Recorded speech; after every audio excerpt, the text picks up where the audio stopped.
dia amin'ny fifaliana lehibe indray raha lasa ny babalala no ianona amintsika amin'izao fotoana anao izao a. Dia tonga ireny fotoana izay rahantsika tao anatin'izao fandarantsika vavaka fiambenana izay raha anao amin'ny fandarana andramoka izao a. Dia ny Aki Radio a ny mpikambana anatin'ny vavaka fiambenana ary ny groupe izay mare izay miaraka aminay isan'andro a mantontosa izao fandarana izao. Dia fiadanana tompony amintsika tsirairay avy tahin'i Jesosy daholo a ary matoko sy mino fa salama tsara daholo antsika tonga eto. Ary nareva na tsy salama ary ianao a matoky aho fa hikasika anao eto indray Andriamanitra amin'ity androany ity dia hanasitrana ny aretinao a dia hampahery anao amin'ny adinao a dia hitondra ny enta mavesatra ao mihitsy izy amin'ity androany ity a hiala ilanja aminao ny azo fijalianao raha mandalo anjara anao amin'izao fotoana izao. Tsofoko rano mihitsy tsika rehetra izay tonga eto androany hanokatra varavarana ho fiainanao any a ny ten'Andriamanitra izay hozaraina hoenonao raisinao amin'ity androany ity ka dia mahereza mahatanjah. Dia tahin'ny tompo raha androany vao tonga eto dia tsy kisendrasendra koa natongavana teto fa tena resy lahatra fa fandaran'Andriamanitra tsotro izao mihitsy a ny atongavanao eto tsy kisendrasendra kory. Ianao no mety netra hoe sendra nijery teto fa maharetatra amin'ny farany fa misy antony natongavanao teto a dia mahereza dia mahatanjahana ho tahin'ny tompo a isika tsirairay avy. Raha nabavy tiana niditra teto voalohany dia horakofan'Andriamanitra ny fahasoavana ianao raha nabavy lovely-tiana hatrany an-tampon-dohanao hatrany am-paladianao na hatrany anatiny na eny ivelany ka izay rehetra ahitanao dia hita voninahitr'Andriamanitra mamirapiratra ny aminao dia hita fity amin'ny olona rehetra ianao a dia tena hisokatra avokoa izay varavarana manoloana hisokatra moramora fotsiny amin'ny anaran'i Jesosy. Izay rehetra ho ataon'ny taninao dia ho ambinina avokoa. Ny tompo raha nabavy lovely a izy niditra voalohany teto dia nomenana azy tsodrano manam'izay. Marijo, Kodanila, Mami, Bertsava, Aloe Vera, Saondra, Kodanila, Mami, Erikaraka, Lovely-tina, Kodaleoni, Erikaraka, Bertsava, Mampionina, dia tiana Rakotoarizaka, fanomezana Juliana, tonga soa fanomezana Juliana ohatran'ny tsy dia mbola fahitako matetika eto fa tsy nandranga mavitako teto Juliana tonga soa ianao a maretatra amin'ny farany. Fambeazana fitahiana Kadaka Malala, Claude Raveloarso, Yama, Niana Mahenisoa, Eliza Tsiala, Mamy Sirandry, Verselina, Rijo, Mampionina, Mamy Sirandry, Soameva, tonga soa daholo Yama, Tojo Mikaela, Rodine Marie, tonga soa Angonina Rodriguez, tonga soa Eva Miora,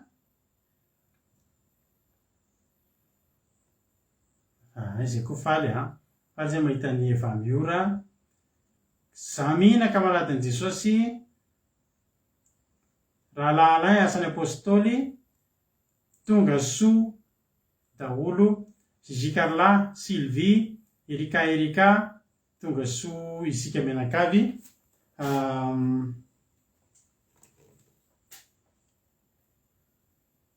Izay koa mbola soaravako teo.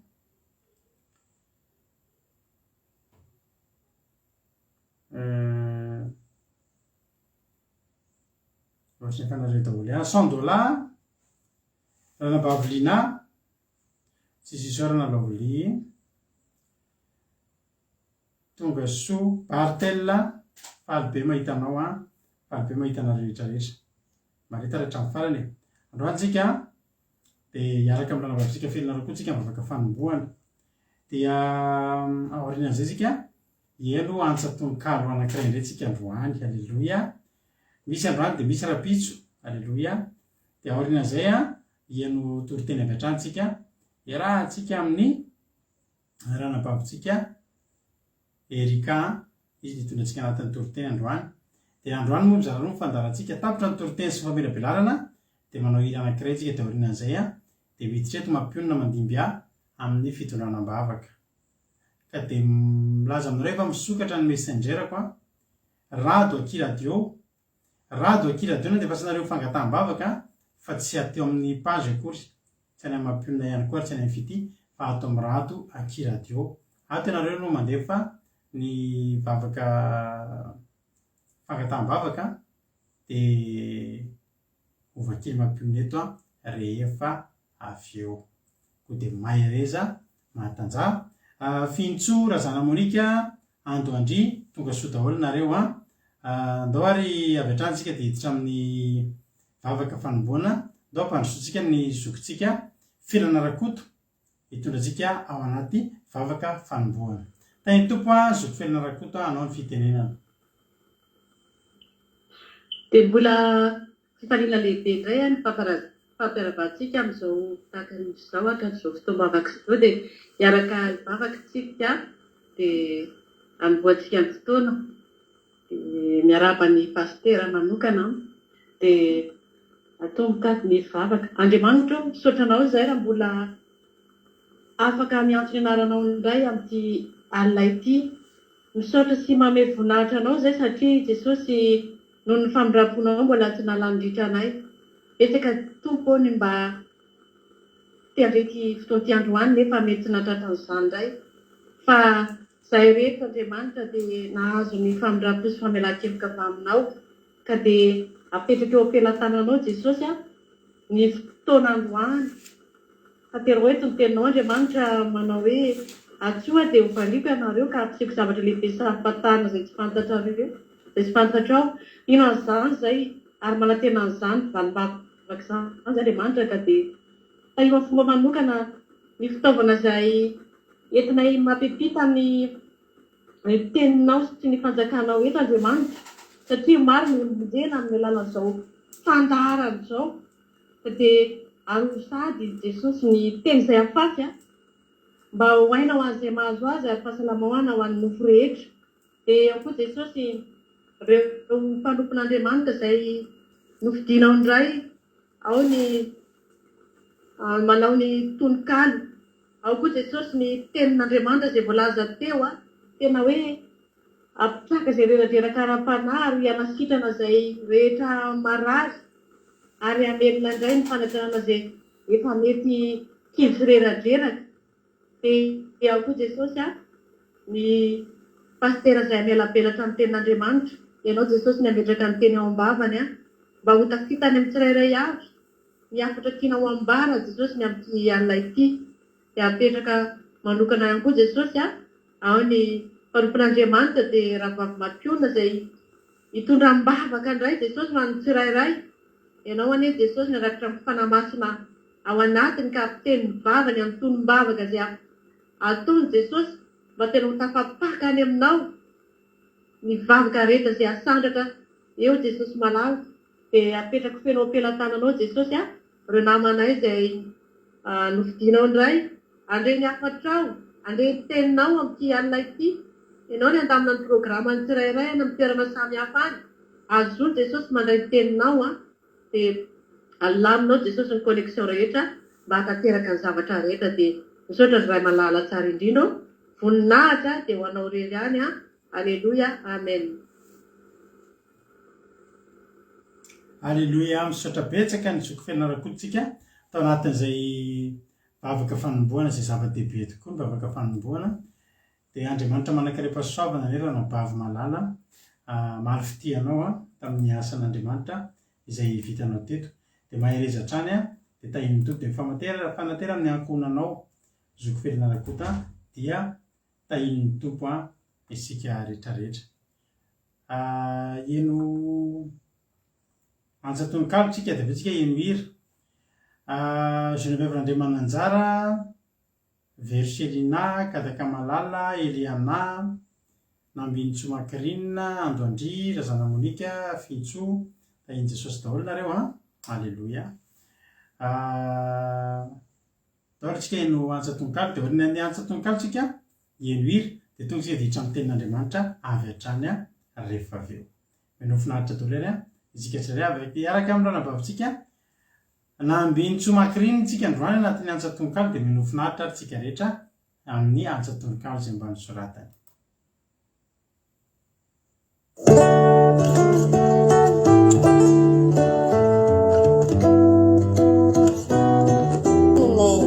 Ranonena izay tsara loatra tsy hitanao eto ny lohany fa mipoitra avy any ankoatra.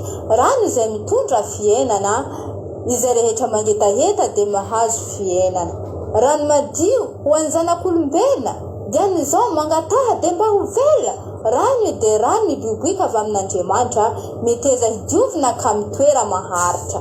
Rano zany de rano velona mandrakizay, manala ny loto sy mitahiry ny nofo mandrakizay. Rano migararana tsy mba tapatapaka, mahazo avokoa na ny mpamoro hetra, na ny mahantra, na ny mpanapaka. Rano de rano nalatsika Jesosy teo amin'ny hazo fijaliana, nirorena, nokapohina ka tena nampijaliana. Ny tanjony de hanadio sy hanome fiainana ho ahy sy ho anao mahereza, mijoroa, azadiny fa Jesosy efa maty ho ahy sy ho anao. Alleluia, amen. Tainy Jesosy. Alleluia. Akasitraka indrindra ny ranavavy nambitsomakiriny tsika tanatin'izany antsa tononkalo mahafinaritra kely zany.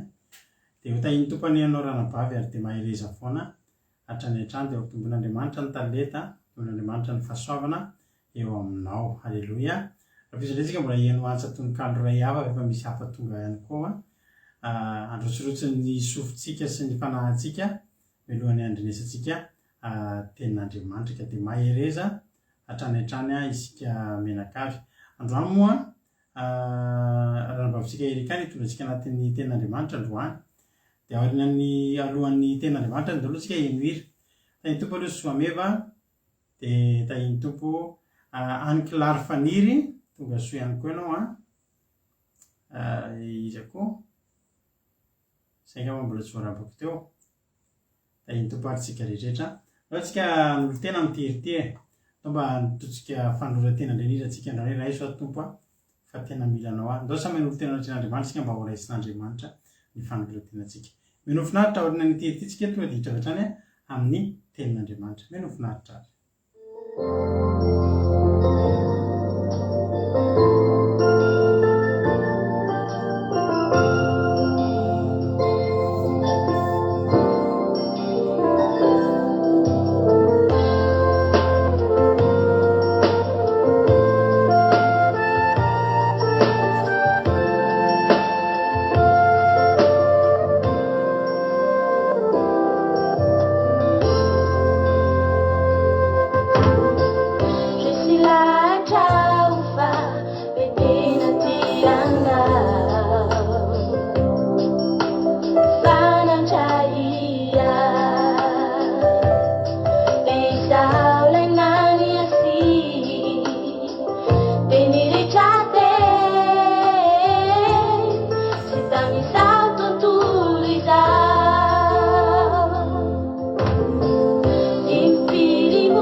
Afuju yani juu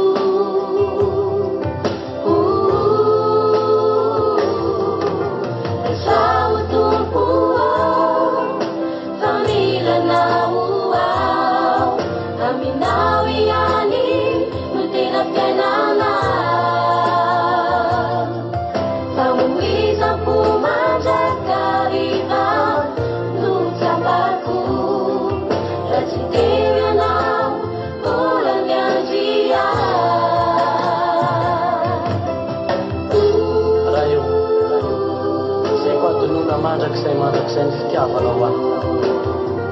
Tafalatsaka ataoko. Eny tafalatsaka ataoko tanteraka mihitsy fa mety ahinao.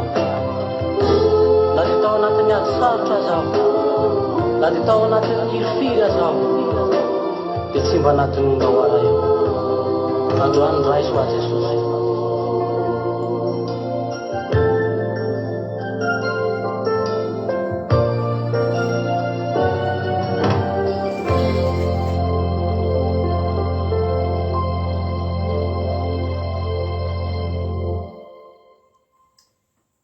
Alleluia. Marina mihitsy ny tenin'ny Erika hoe raha mbola raha tsy teo ianao Jesosy dia mbola niandry ihany soratsika an'Andriamanitra izany izy izany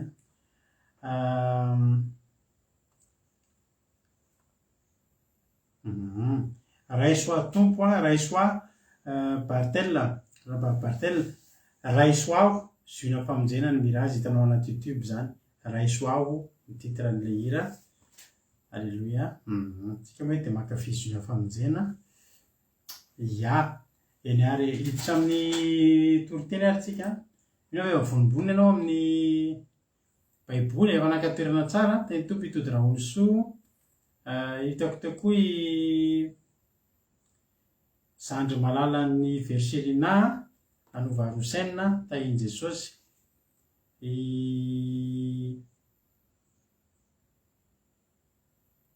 Mampelira androandry tsara iny ireny. Filazana ihany koa amin'ny sabata ho avy zao tsika dia natateraka batisa indray. Halleluia. Tsika moa dia mandeha tsikelikely eo ny batisa dia hanao batisa olona anankiray indray tsika amin'ny sabata ho avy zao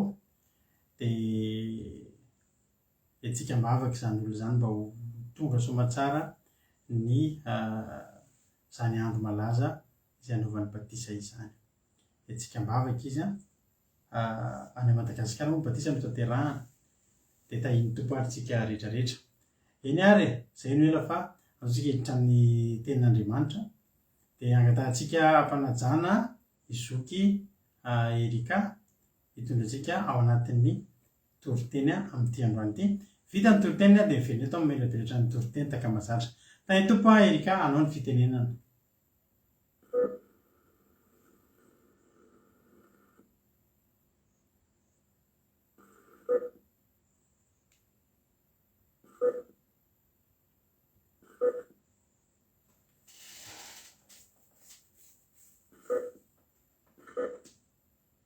Mirosona anoina ahafantaran'i Jesosy Kristy tompo amintsika tsirairay avy izay manaraka tsy tapaka ny vavaka fiambenana amin'ity ality ny tenako dia tahiny Jesosy pasitera Menakavy tahiny Jesosy tsika tsirairay avy.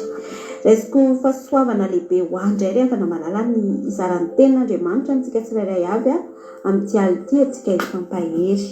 Izany teny izany dia hojerivantsika ao amin'ny bokin'ny Mpanjaka faharoa toko faharoa andiny voalohany ka hatramin'ny faha 1 Mpanjaka faharoa toko faharoa andiny voalohany ka hatramin'ny faha 1. Raha efa hitantsika raha ny teny dia aravakitsika ny anaran'i Jesosy. Ny sora mandrery ambony dia mivaky toy izao hoe ny nampakarana ny Elia ho any an-danitra sy ny fahagagana voalohany nataon'i Elisa. Ary noho efa ampakarany Jehovah any an-danitra ho any amin'ny tafio-drivotra Elia dia niara nandeha avy tany Gilgala izy sy Elisa. Ary hoy Elia tamin'i Elisa, masina ianao mijanona eto fa Jehovah efa nanirakay hatrany Betely. Fa hoy Elisa, raha velona koa Jehovah ary raha velona koa ny ainao tsy andahoanao mihitsy aho ka dia nidina nakany Betely izy roa lahy. Ary nivoaka nakany amin'ny Elisa ireo zanaky ny mpaminazy eto Betely ka nanao taminy hoe, fantatrao va fa anio no angalany Jehovah ny tomponao hiala ho any ambony lohanao. Dia hoy izy, eny fantatro ihany koa izany fa mangina ianareo. Ary hoy Elia taminy, masina ianao ry Elisa mijanona eto fa Jehovah efa nanirakay ho any Jeriko. Fa hoy Elisa, raha velona koa Jehovah ary raha velona koa ny ainao tsy andahoanao mihitsy aho. Ka dia tonga tany Jeriko izy roa lahy. Ary ireo zanaky ny mpaminazy tao Jeriko nanantona ny Elisa ka nanao taminy hoe, fantatrao va fa anio no angalany Jehovah ny tomponao hiala ho any ambony lohanao. Ary izy namaly hoe, eny fantatro ihany koa izany fa mangina ianareo. Ary hoy Elia taminy, masina ianao mijanona eto fa Jehovah efa nanirakay ho any Jordana. Fa hoy Elisa, raha velona koa Jehovah, raha velona koa ny ainao, tsy andahoanao mihitsy aho ary dia lasa nandeha izy roa lahy. Ary nisy 10 lahy zanaky ny mpaminany nandeha dia nijanona tandrify teny alavitra eny, fa izy roa lahy kosa nitsangana teo amoron'ny Jordana. Ary Elia nandray ny kapotiny ka namalina azy dia nikapoka ny rano ary nisaraka roa ny rano ka dia nita tamin'ny tany maina izy roa lahy. Ary noho rehefa tafita izy roa lahy dia hoy Elia tamin'ny Elisa, angatao izay ataoko ho anao, dia tsy mbola misaraka aminao aho. Ary hoy Elisa, masiny ianao, aoka ny anjarandroa amin'ny fanahinao mba ho ahy, fa hoy sarotra ny nangatanao kanefa raha mahita ahy misaraka aminao ianao dia ho anao ihany izany, fa raha tsy izany kosa dia tsy ho anao izany. Ary raha mbola nandeha sy niresaka izy roa lahy dia indro nisy talesy afo sy soavaly afo nampisaraka azy roa lahy, ary Elia niakatra tamin'ny tafio-drivotra ho any an-danitra. Amen. Teto rehefa malala nisy tantara anankiroa miavaka dia ny tantaran'ny Elia izay ho abakarin'Andriamanitra ho any an-danitra sy ny fiandohan'ny asan'ny Elisa, izany hoe ny fahagagana voalohany nataon'ny Elisa. Dia rehefa nandeha izy roa lahy avy tany Gilgala, fantatritsika tsara moa ny tantaran'ny Elia fa Elia rehefa avy namotika ny samby sy ny bala rehetra sy namono ny mpaminany bala tao a Samaria dia nenjehan'ny mpanjaka tao izy ho vonoina, nenjehan'ny Jezebela zany izy ho vonoina satria hoe solon'ireo mpaminany izay vonoin'ireo. Dia nandositra Elia, dia rehefa nandositra Elia dia nitaraina tamin'i Jehovah izy hoe tsy vita mitsony ny hanao ny asa fa teo faty izy. Dia teto no fotoana hoe akan'Andriamanitra azy velona hiakatra any an-danitra. Dia rehefa nandeha nefa izy dia tsy maintsy miaraka aminy Elisa satria moa Elisa vao antso ho anisan'ny mpaminany mpanampy an'i Elia. Dia rehefa nandeha izy roa lahy avy any Gilgala dia niteny Elia hoe masina ozy izy ianao fa Jehovah tsy fa naniraka anao any Betely. Izany hoe tsy tiany Elia hita ny fialana eo zany Elisa, fa tiany hoe izy rery ihany mandeha. Dia nefa fantatry Elisa fantapatatry Elisa hoe ho alain'Andriamanitra Elia amin'ny fotoana io. Dia izy rehefa malala tsy nonona izay nitenen'ny Elisa hoe mijanona eto na hoe aza manaraka anatsony, fa tena niteny izy hoe masina ozy izy ianao dia raha velona koa izy Jehovah, raha velona koa ianao dia tsy afoy ianao mihitsy fa anaraka anao foana. Izany hoe fantatry Elisa zany fa tsy afaka mbola misaraka amin'ny Elisa raha tsy mandray zavatra avy aminy. Dia raha tsy mandray ny fanahin'i Jehovah koa satria mbola tsy tao anatin'ny Elisa moa zany ny fanahin'Andriamanitra, fa mbola Elia foana nanao ny asan'Andriamanitra teo aloha. Dia maro ihany koa rehefa malala nanakora azy hoe raha zay ianao tsy miaraka amin'ny tomponao itseo fa io nge fa ho alain'i Jehovah ozy izy mimpaminany tao Betela, mimpaminany tao Jeriko, miteny azy daholo nanakora azy nanakivy azy mba hahatonga azy tsy handroso dia hahatonga azy hiverin-dalana. Dia nefa Elisa rehefa malala tsy neno an'ireny tena hoe tsy nenondre na mpangininy mihitsy nireny feo izay manakatsakana anazy, tsy ahafahany miroso ireny, tsy ahafahany mahatratra an'ilay tanjony sy ilay etaeta tao anatiny satria izy efa naniry ny asan'Andriamanitra raha tsy hoe Elia, satria fantany fa izy efa natsoin'Andriamanitra hanao ny asany, nefa mbola tsy ampy ilay fepetra ahafahany manao ny asan'Andriamanitra satria mbola tsy tao anatiny fanan'Andriamanitra. Dia nisisika ravana malala Elisa ary nanana toe-po, nanana faharetana, na dia somary nizahany Elia toetra intelo ary izy dia tsy lavolefiny izy, tsy kivy mihitsy izy ravana malala, tsy niembotra izy fa vao maika ara naporisika azy iroso bebe kokoa, vao maika ara nahatonga azy nanana etaeta-po bebe kokoa ny roso mandrakariva sy hikatsaka mandrakariva n'izany fanan'Andriamanitra izany. Ary vao maika na tonga azy ny tia bebe kokoa an'Andriamanitra. Dia rehefa teo ny mpaminany moa nanakorana azy foana hoe ianao aloha izy raha zaho ianao tsy miaraka amin'ny intsony, efa fantatrao fa handeha io, maninona ianao raha mijanona eto, maninona ianao raha manolalakafa, maninona ianao raha manon fiainanao amin'izay fa efa tapitra treo ny fiarahanao amin'ny tomponao io, sady Jehovah efa tsy miaraka aminao intsony. Fa izy re avana malala tsy nanaiky mihitsy, tsy nanaiky izy raha tsy nahatratra le tanjony. Ina moa ny tanjony Elisa tete ny andray ny fanan'Andriamanitra, satria te amin'ny asan'Andriamanitra izy, satria hitany loatra fa tena lehibe Andriamanitra, lehibe Jehovah tamin'ny fiarahany tamin'ny Elia. Izy tsy afaka ny andeha irery raha tsy izy izay fanahany Jehovah izay. Dia azafady, dia rehefa tonga tao Jordany izy mirahalahy, dia tsy nanontany azy intsony Elia, satria fantatra Elia hoe tena hitany Elia ny etaetapony, ary tena hitany Elia fa olona tena androzy izy, olona tena vonona anao ny asan'Andriamanitra, ny asan'Andriamanitra. Dia nataony Elia dia navaly ny kapoty moa avy eo no natsiky ny omeny any Elisa, dia navaly ny kapoty iny.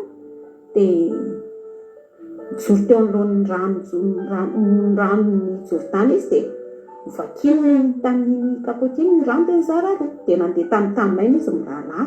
Dia rehefa tonga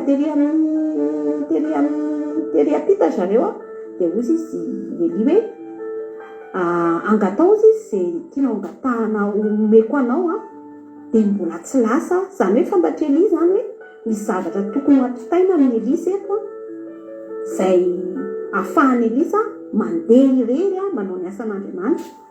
Dia tiako fiavana malala, tena tiako be ny toerom-pony Elisa, satria tsy mba nangataka zavatra kely izy fa zavatra lehibe nangatany, ary roa fa tsy mba ray. Dia teto izy miteny hoe masina ozy izy ianao, omeo ao izy ny anjara ndroa ny fanahinao. Dia tena nahagaga ny Elisa ny toerom-pony Elisa izany, ary nanaitra azy hoe sarotra ozy izy ny angatahinao ozy izy, fa nefa ozy izy omenanao ihany izany raha hitanao ozy izy ka miala eto. Raha ohatra izany tena hoe alain'Andriamanitra izy dia omen'Andriamanitra azy sy tia nangatahany.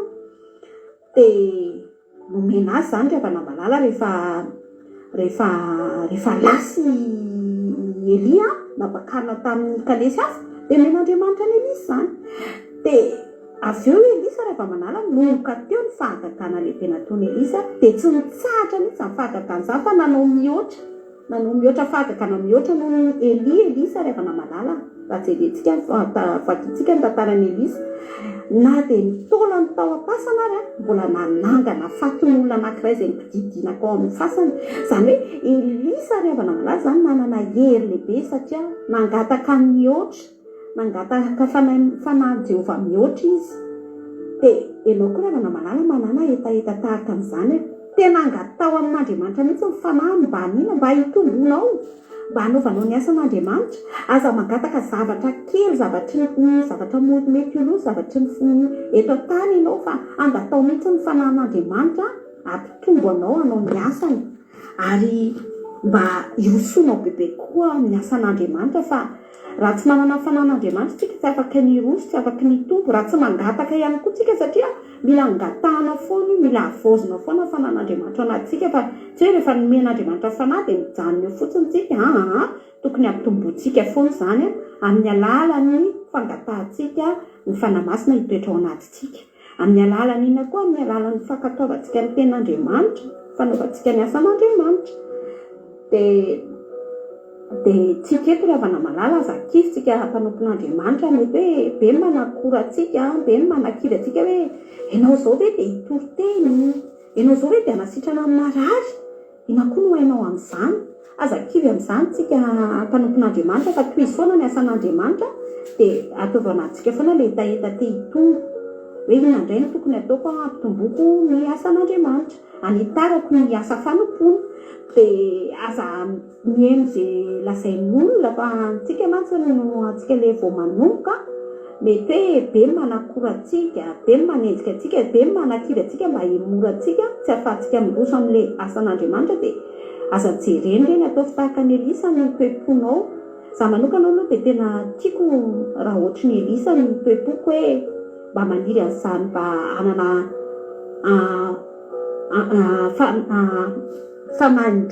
mba hanana indrony fanahiny mpanompon'Andriamanitra izany ohatra hoe ry pastera mivady zao ohatra mba tiako hoe mba hanao asa mihoatraohatry ny zareo koa ary mba hanitatra bebe kokoa ny asan'Andriamanitra satria teto izay ny etaetapon'ny Elisa dia tsika koa manana izay etaetapo izay aza mijanona fotsiny hoe za mpitoroteny dia za zao fa karoy foana mba hoe hitombo ianao satria io ihany ny ahafahanao mitahiry ny hafanaponao amin'ny fitiavanao an'Andriamanitra satria raha tianao Andriamanitra dia mora ho azy ny tombonao, mora ho azy ny anaovanao ny asany.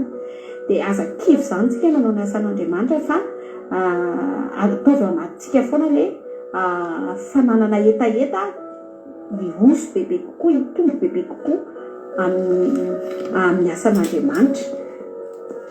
Dia ohatrany za tamin'ny voalohany rehefa namalala tamin'izaho vao nitoroteny voalohany dia miambakavaka be ny toroteny dia nisy fotoana rehefa namalala kivy nanao an'ilay asan'Andriamanitra satria mahita ny sasany hoe tena hoe mety be vao nitoroteny voalohany dia mety tsisy diso tsisy kianina mihitsy nahita lazaina dia misy hoe za ve Andriamanitra tena ho ataonao mpitory tokoa no miantsoana ho ahy fa rehefa avy eo rehefa namalala na nitoroteny tety any dia nampahery be an'ala izy dia hoe aika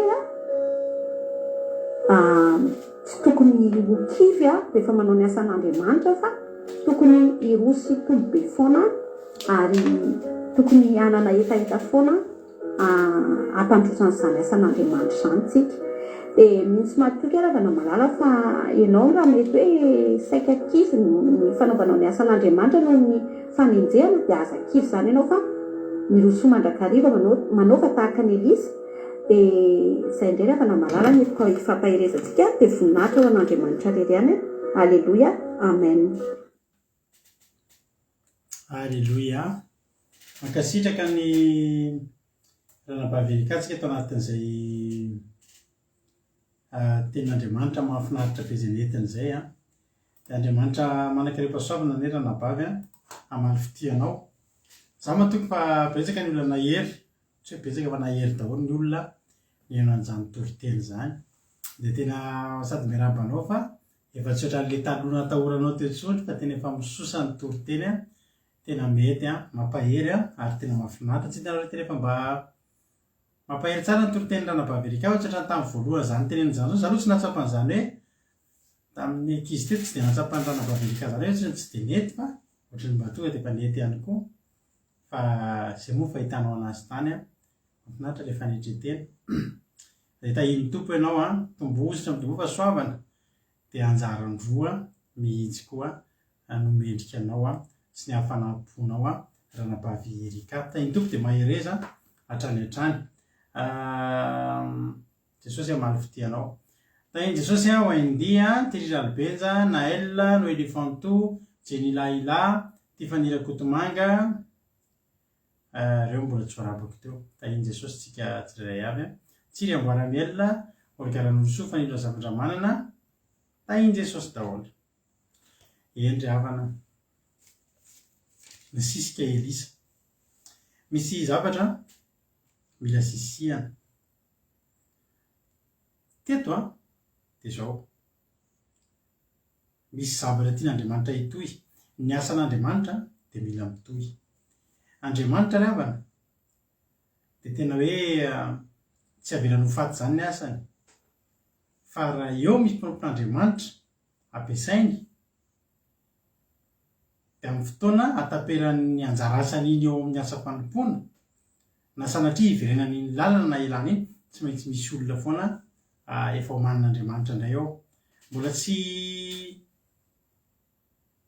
tsy niala tamin'ny Saoly koa ny fanan'Andriamanitra dia Andriamanitra efa nahita olona ho asolo azy dia Davida izany. Ka eto tonga ny fotoana tsy maintsy andehanan'ny Elia ary navita be Elia ny tsofina rano nomena meday raha ny ampiasana zany io a dia nomena meday mihitsy izy a vita ny anjara asany a isotro ronono izy a hitsahatra amin'ny asany izy a ampakariny izy ary fankasitrahana be nomen'Andriamanitra ny Elia tamin'ny asan'Andriamanitra izay nataony dia fandraisan'Andriamanitra azy velona hiakatra ny an-danitra.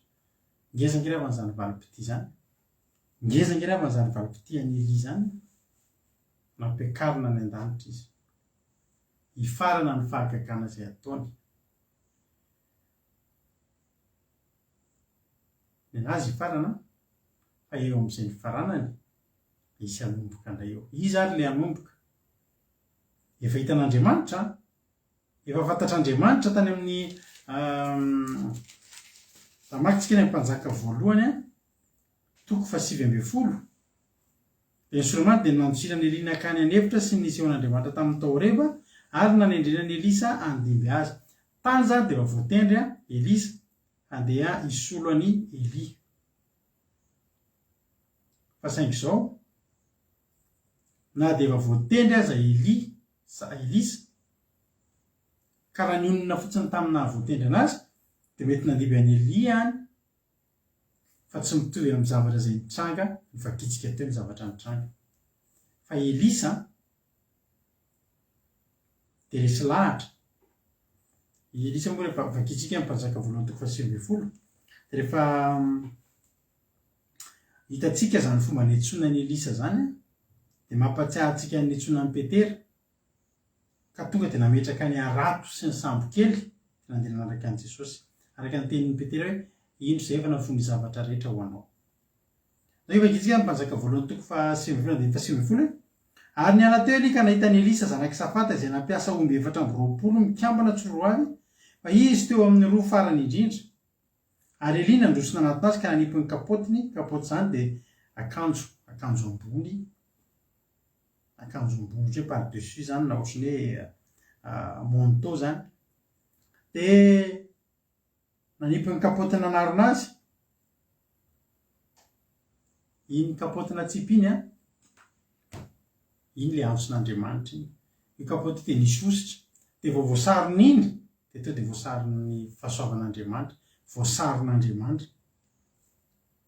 Vao nisy an'izay 20 dia nandao ny omby izy ka niazakazaka nanaraka ny Elia ka niteny hoe masiny ianao avelao hanoroka ny kiakisineny vao manaraka anao. Ahoy Elia taminy mandehana vena fa naninona anao moa e. Dia vena nala tamindray izy ka naka ny omby roa mikambana dia namono azy ary nandrahoany tamin'ny hazo fiasan'ny omby ny enany ka nomen'ny olona dia nihinan'ireo dia niaizika nanaraka ny Elia dia nanompo azy. Hitanareo ny fanapahan-kevitra Elisa dia fanapahan-kevitra tsy mbola nisy ohatry ny tao amin'ny Baiboly rehetra tao. Ny asa tena tonga dia tena fanapahan-kevitra dia izao ny omby izay niasangy sy ny angadin'ny omby izay niasangy ny fitaovana teo am-pelantanany mihitsy tonga dia efa ny omby nandrahoany tamin'ny angadin'ny omby tamin'ny hazo angadin'ny omby. Zany inona zavatra tena izay tonga dia ohatran'ny hoe vide pied aller simple mihitsy zany. Azony tsisy marche arrière intsony eo, tsisy intsony hoe tsy mety ny any dia hiverina ako. Hoe tsy mety ny tandrina ihany ny manao fitandroa hoe raha sanatria moa zany tsy mety ny any amin'ny fiarahako amin'ny Elia dia hiverina eto ihany mbola eto ny asa mandrava. Tsy ny azy tonga dia izao tongotra andian-dakana aller simple. Ohatran'ny ankabeazy atsika izay tonga aty andafy dia mividy pied aller simple hijanona aty tsika ny dikan'izay. Tsy misy intsony hoe zany dia hody. Mivavaka ho an'ilay olona lasa nody any Madagasikara tena sahirana be mihitsy amin'izao fotoana izao, tena sahirana. Nandeha nody any Madagasikara nanao vakansa 4 andro izay tonga tany fa ranomaso ny lany noho ny zavatra izay mitranga tsy nampozina any Madagasikara amin'izao fotoana izao. Mafy any mafy any tsy aitsaitsatsiaritra iny mivavaka ho an'izany olona izany tsika.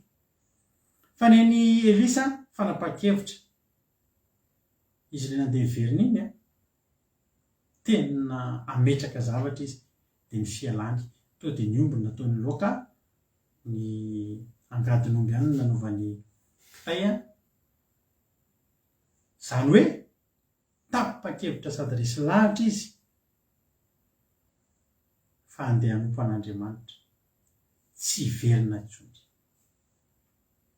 Zay aloha de efa zava-dehibe tsy nisy fisalasalana izy fa tonga de ny fitaovam-piasany tonga de nidorany nandrahoany omby nomeny ny havany pot d'adieu nanao velomany havany izy. Zay nataony velomany cousin cousine ny tonton tantine velominareo fa za andeha hanompo an'Andriamanitra minana mifalia fa za tsy namanareo intsony. Loza n'izao tontolo zao izy aby voatendry andimby any Elia fa ny fihetsiny teto dia mbola nampitombo indray ny zavatra efa nomanin'Andriamanitra ho azy. Ianao efa voafidy tsika rehetra efa voafidy fa ny hetsika zay ataontsika mbola afaka nova indray plastika ho amin'ny tsaratsara kokoa eo mason'Andriamanitra. De tonga ny fotoana ampiakarana ny Elia ary araka le hiriny mihitsy mes chers parents je pars Michel Sardou tena nilozany ny fianakaviana firy ny olona tena hoe sa mandao an'izao tontolo zao ny havana matsakaiza tsy hoe andeha tady volany an-dafy fa tena hoe andeha hanao asan'Andriamanitra, andeha ho ampiasain'Andriamanitra. Fa Elisa nanana an'izay.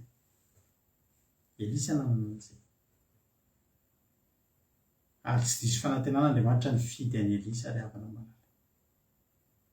Ary teto izy mbola fizaham-toetra be foana ny nandehanany efa amin'ny andro farany. Naseny Elia miverina izy fa tsy nety. Naseny zanaka mpaminany miverina izy fa tsy nety. Teto izy dia naseny Elia mijanona. Janona eto fa zaho any Jeriko. Dia ozy izy manao hoe za koa any Jeriko. Eto nay dia ozy izy Elia hoe janona eto fa za ho any Jordana. Dia ozy izy hoe za ho any Jordana. Mandehana miverina, za tsy verina. Mafaingeny adany za androso. Mety possible nge mafimafy ny asa ataonao any za andeha. Nenay mety tsy mamotsy ny aviavy za ho androso fa aza atao an'izany.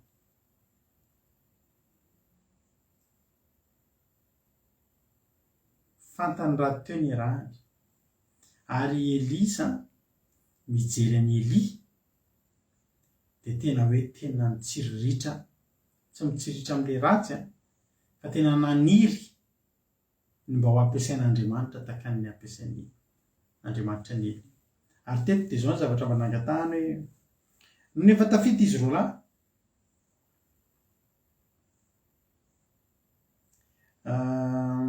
zao aloha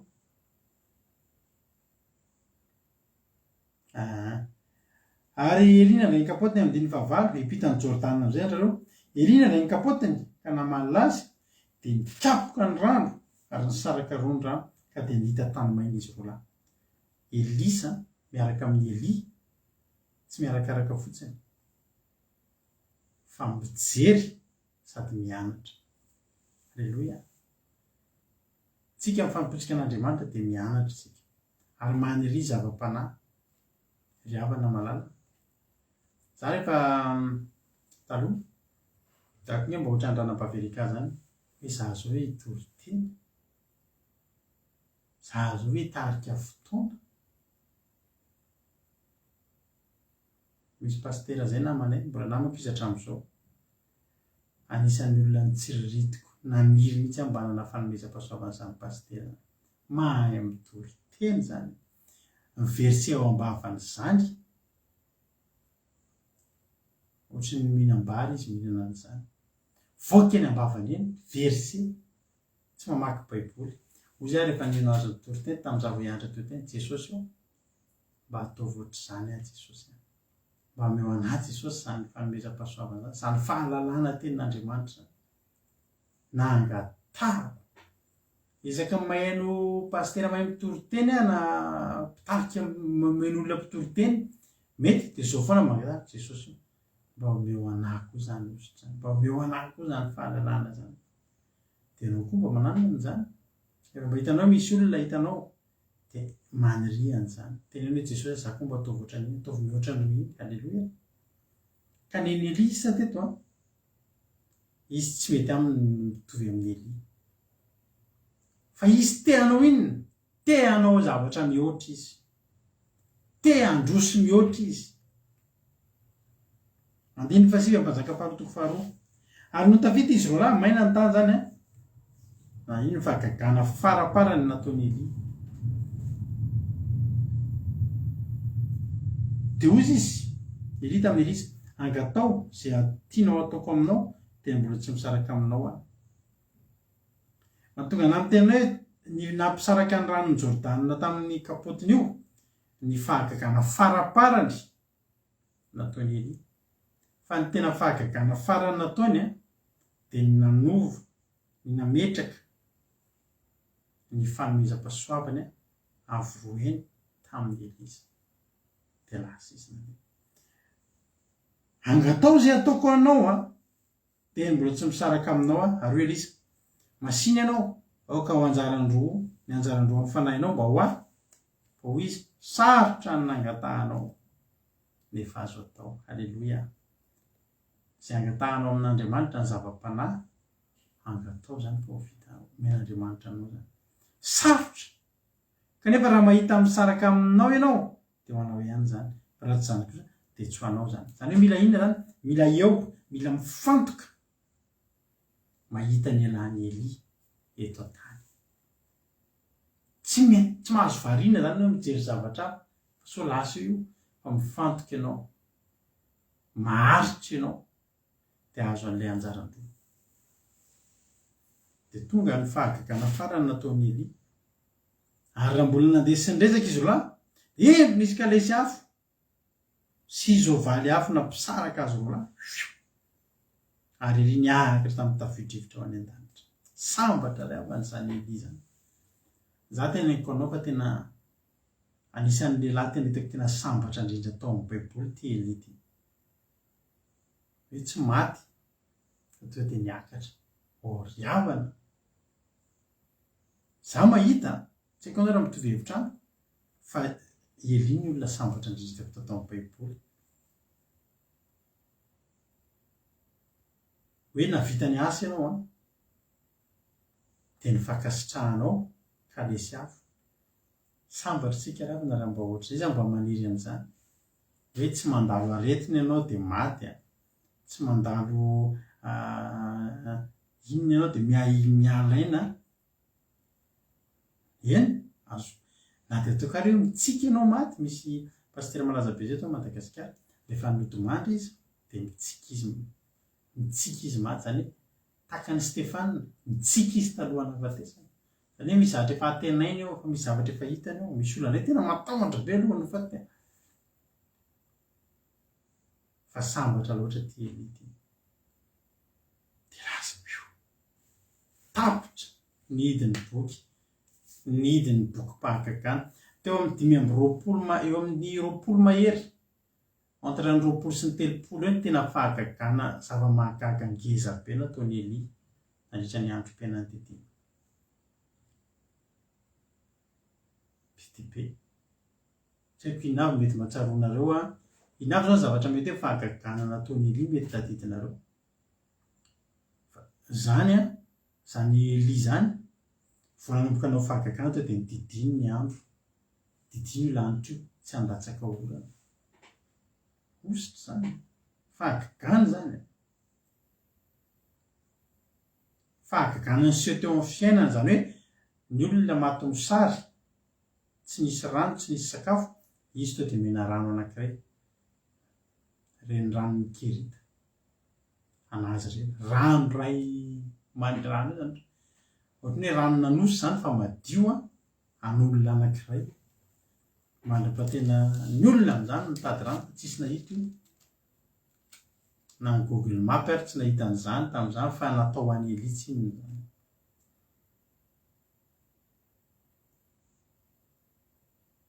Alleloia. Ny alafo teo izy izy hoe tsy amboara-melona fa nahita anankiray le vehivavy le koba kely tao amin'le vehivavy manano tena tao zary fata ino ny fahagagana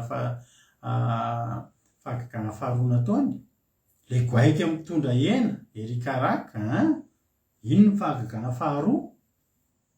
Alleloia. Ina koa ny tadidinareo le vehivavy le nanana koba kely io maty le zanany avy eo de natsangany tamin'ny maty. Ina koa fahagagana nataony Eli tena nimarika anareo tao amin'ny baiboly 520 eo izy 20 mahery mbola voadimy zany voatenitsika teo ngambany le afo nidina tadidinareo nga le afo nidina teo tendrombohitra Karmely io tena tojo io zao misy tsy 500 le miaramila fa 500 misy an'izay koa. Alleloia.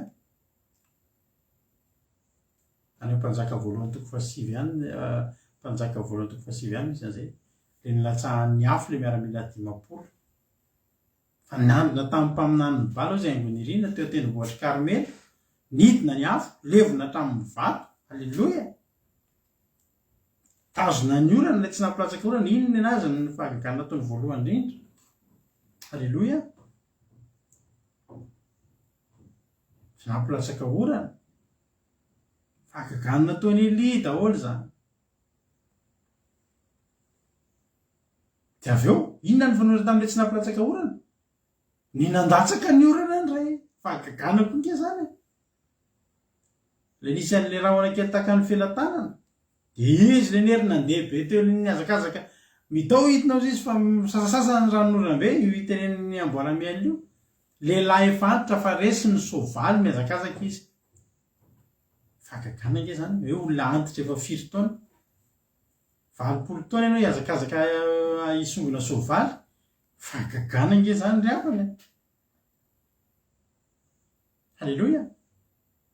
Nisy fotoana izy nandeha tongotra lavitra be andeha tendrombohitra Orebo andeha hitsoaka andeha hitady an'Andriamanitra fa misy teny mafana dia mafana fitiavana Jehovah ny fo de reraka izy de natory de nahita ny tsy fahita izy satria nisy anjely indray tonga teo nanoana anazy de nanendy mofo anazy teo amin'ny vato mamay de nanome azy rano sy mofo fahagagana nke zany fahasoavana nke zany ka zany hitan'ny olona rehetrarehetra zava-mahagaga daholo zany 70 andro nandeha tongotra zany le folo lefa antitra fahagagana zany. Alleloia. Fahagagana daholo zany ary havana fa izao nampiasain'Andriamanitra Eli ary tena lehilahy lehibe tao amin'ny baiboly Eli fa nisy zandry kely tato aoriana tato. Alleloia. Ary fantoka amin'io zandry kely io tsika de tsy iza fa Elisa nakataka anjarandroa izy tena fois 2 aminao mihitsy mba ilaiko zany hoe raha nanangana olona 10 ianao za mba te hanangana 20 raha nanasitrana 100 ianao za mba te hanasitrana 200. Alleloia.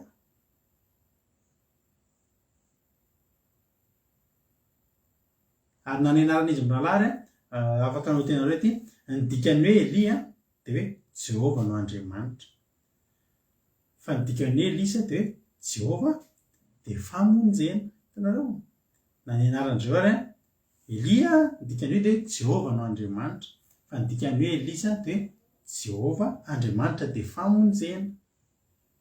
Ohatrany hoe mitatra zany ty ohatrany hoe Jehovah no Andriamanitra ohatrany hoe présentation fotsiny fa rehefa Elisa Andriamanitra de famonjena zany hoe misy zavatra tonga de mitatra mihitsy zany. Hitanao misy zavatra mitatra de renao mihitsy hoe misy zavatra hitsanga vaovao fa ny fahagagana inona indray ary zao fahagagana nataony Elisa mba fantatritsika ijery ary tsika hoe avy roeny tokoa ve de izy andray ary zao mba afaka hiteny amiko inona ny fahagagana nataony Elisa. Ny fahagagana voalohany nataony Elisa aloha de zao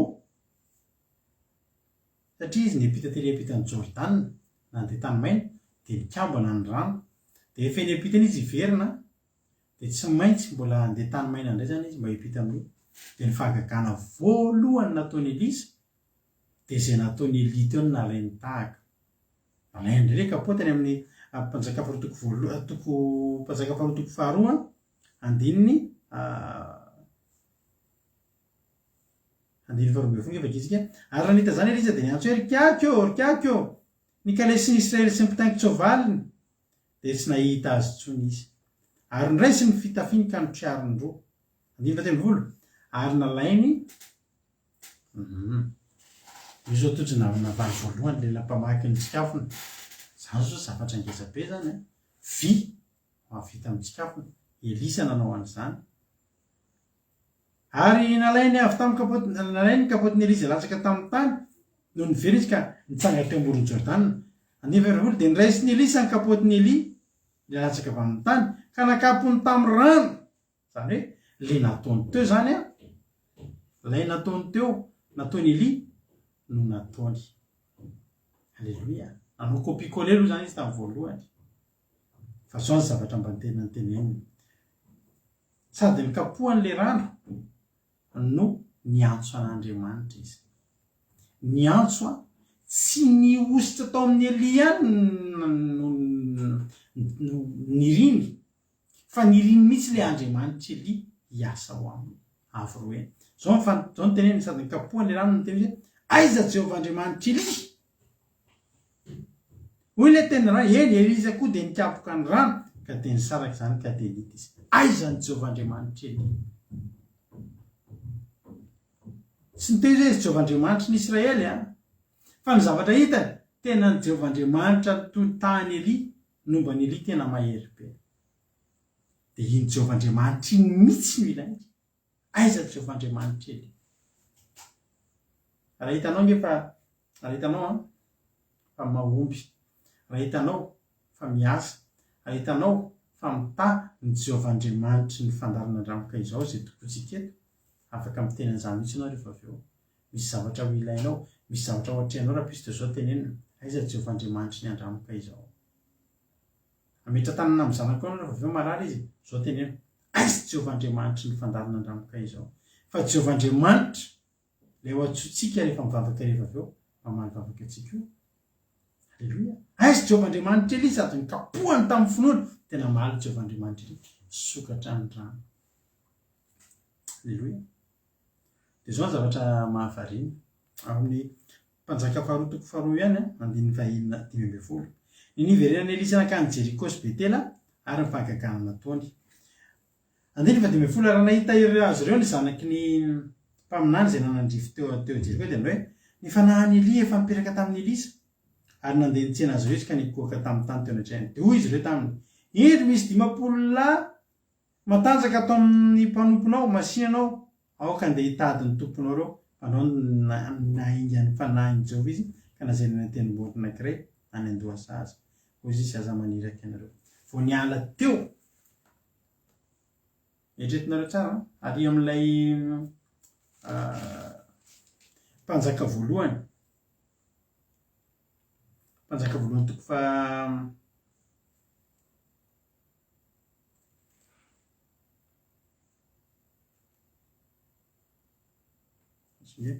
mpanjaka voalohany toko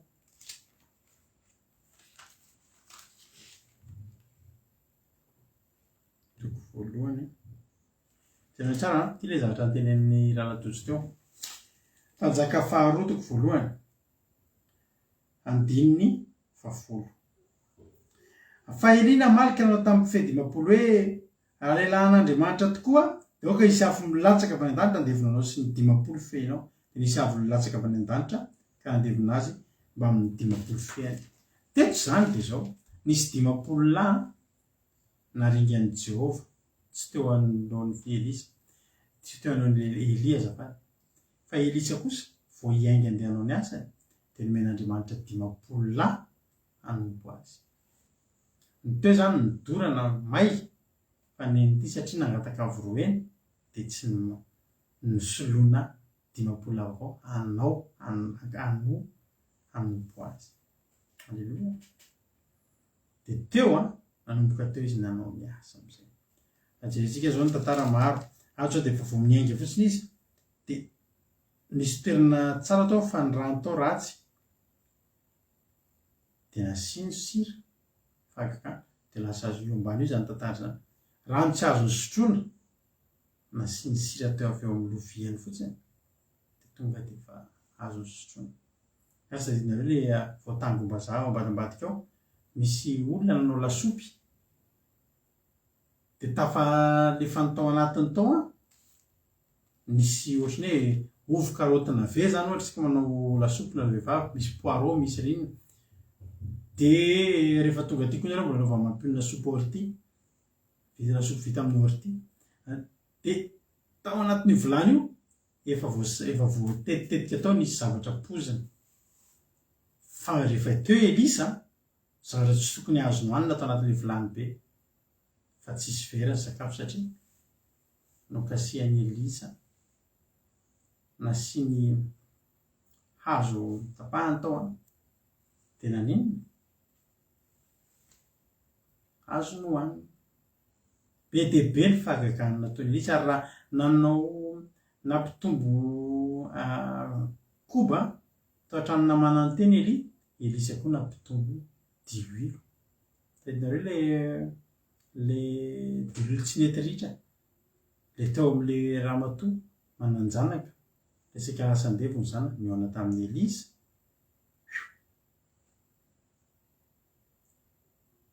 Nanadio an'izany namana boka zany. Hitanareo le nisy an'ilay vonifoy Elisa sy Gehazy dia le voadidina miaramila ry zareo teo tendrombohitra tsy taitra akory Elisa azafady amin'ny famadihako foana. Elisa masony Elisa mahita zavatra tsy hitan'ny olona. I Gehazy tonga dia nao orikako matytsika fa voadidina miaramila.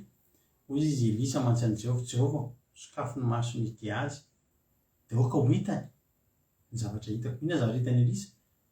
Le fahavalo eo voadidina miaramila ny Jehova. Io zao le vehivavy Sonemita le tsy nanananaka dia nahazo zaza le nanao efitrano an'ny Elisa. Elisa tena nisositra ngezabe mihitsy izay nanisy soa azy tena nahita fahasoavana. Nanaovana izy mivady trano kely dia nomeny sakafo atao dia zazakely ny azo. Avy eo mbola maty ny zaza io mbola Elisa ihany nananginy. Alleluia.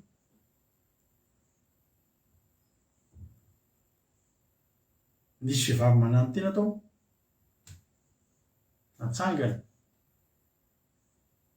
ny zanany maty le nampitsikafona n'le famakilatsaka tao anaty rano efa nitenenina teo io zao zany fahagagana ary tandremo fa Elisa dia nitafy ositra tena tsapa mihitsy hoe avo eny Elisa revana olona tsy azo natao ninino. Tainareo le any amin'ny mpanjaka 7:2 le nitenen'ilay ankizy be dia be izy mikarany lay sola na nininy olona izy hoe le sola. Attention inona ny zavatra nitranga mikarany lay sola ozy izy le zazalahy kely be dia be reo zany any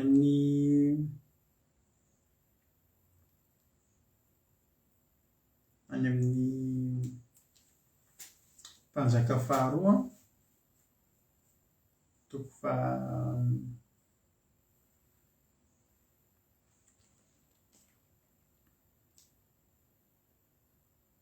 mpanjaka faharoa toko fahafilo misy an'izay le mikaran'ilay sola iny.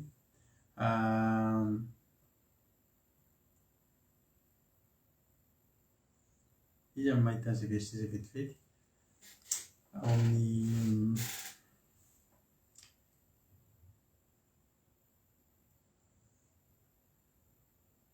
any mpanjaka faharoa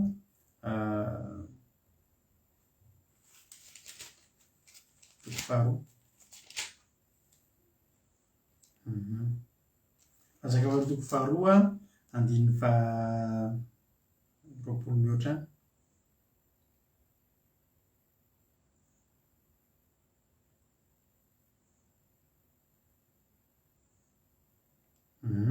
Ny fahatelo amby roapolo ary de niakatra avy tao izy. Ary de niakatra avy tao izy io andininy fahatelo amby roapolo. Niakatra avy tao izy de niakatra teny an-dalana. Indreo izy ankizy lahy madinika nivoaka avy tao an-tanàna de nanakora zay miakara n'ilay sola, miakara n'ilay sola. De nitodika izy ka nahita azy de nanozona azy tamin'ny anaran'i Jehovah. Ary de nisy bera vavy to de nisy orsa tonga de nivoaka avy any anaty ala namiravira 12 tamin'ireo ankizy lahy madinika ireo. Misaotra anareo namefa an'ilay verset tato.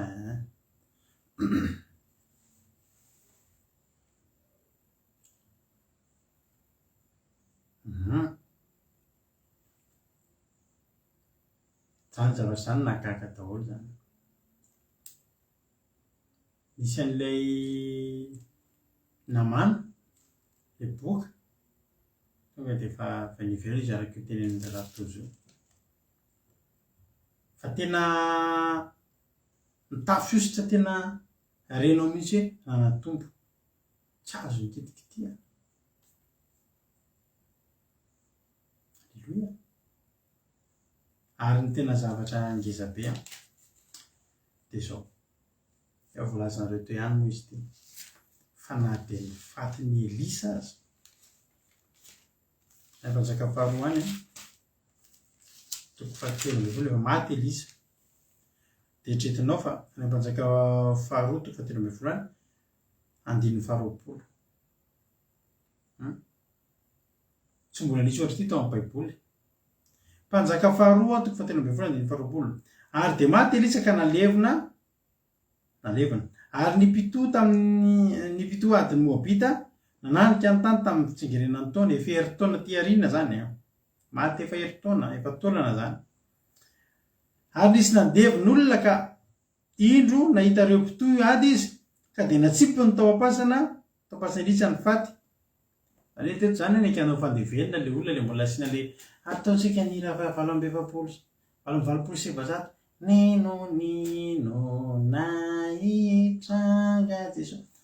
De voaina ny vatapaty de mandalo tsirairay de mitomany mbola misy ale fomba fatao rehefa nanilanytra homanga Jesosy. Tsisy fotoana nanaovana zany satria vao andevina iny le mpitoady. Tsopahazo ao efa maty fa ndao hitsoka ndao navitra tsika ireny no alevina eto na tsipony ny olona tao amin'ny fasan'ny Elisa.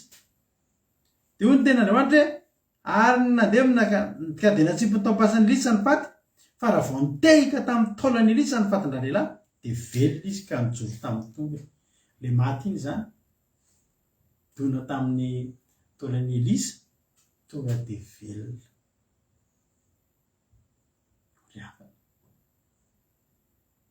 Ary tokony taolam-balon'ny Elisa nentina tany Madagasikara fa tsy any Terezy kely. Ny Terezy kely kasihan'ny olona ka iny izy ngamba no nalain'ny zareo katolika hoe ny taolan'ny Elisa nanasitrana da ndao zao taolan'olona rehetra droko entina mandehandeha de mikasika an'iny sitrana. Za tena miteny anareo fa reny zavatra reny ozina ny azonareo am'ireny fa tsy fanasitrana. Izavy no mikasika ny Terezy kely zao ianareo tonga tany Madagasikara. Kasika ny vatany. Vatapaty ny azafady. Tsy misy zany, tsy misy tsony zany. Ny Elisa no nanao an'izany. Fa tsy ny taolam-balony zao rehetra zao kasiany dadabe taio zay menakamo dada. Mamadika ny olona na rehefa le maty reny de misy mandevony reny de miditra mazakazaka eny na miditra am-pasana de tsapany efa dadabe o. Tsy eo zay menakamo kely fa mafy kely fiainana dadabe. Kasika ny taolam-balony. Teko raha mba nanampy anareo ny dadabe ary efa tavelo tsy de zay anaovana fa Elisa navita an'izany. Zany teteny amintsika manao hoe manana faniriana, maniry zava-panahy. Anay mikasika taloha tena vomaika miverina zero. Da manao antsomavo aminareo a, taolambaliny Santa Maria, taolambaliny Thérèse, taolambaliny mitondra vomeriny mitondra ozina. Ary misy aminareo a mihaino eto androany mibaby oziny ianareo amin'ny finoanareo foana an'ireny.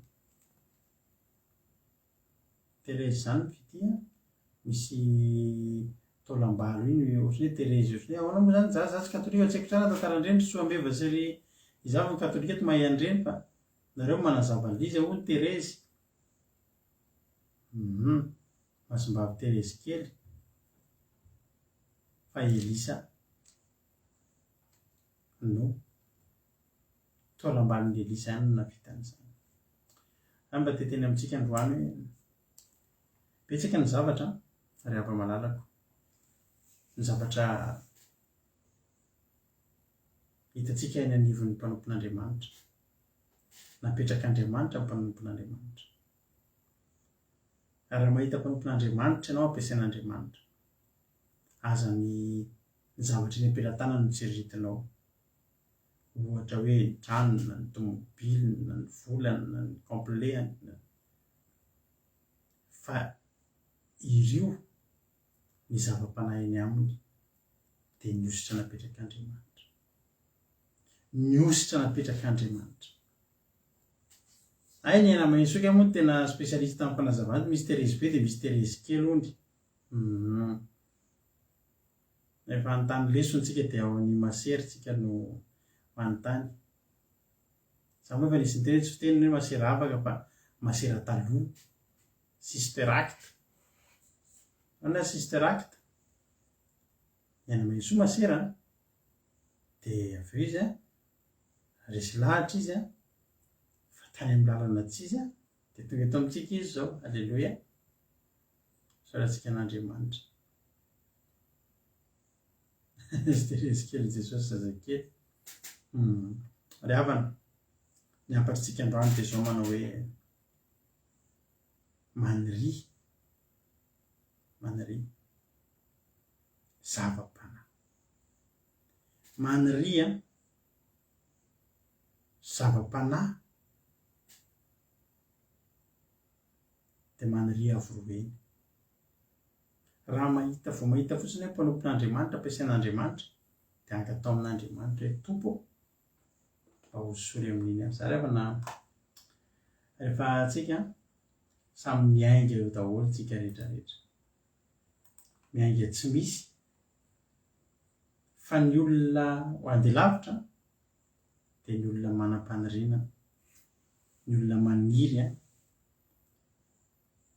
Alleluia. Maniry ny avoroeny. Za mitsodrano anao androany mba omen'Andriamanitra anao ny avoroeny. Alleluia. Omen'Andriamanitra anao ny avoroeny. Alleluia. Angatao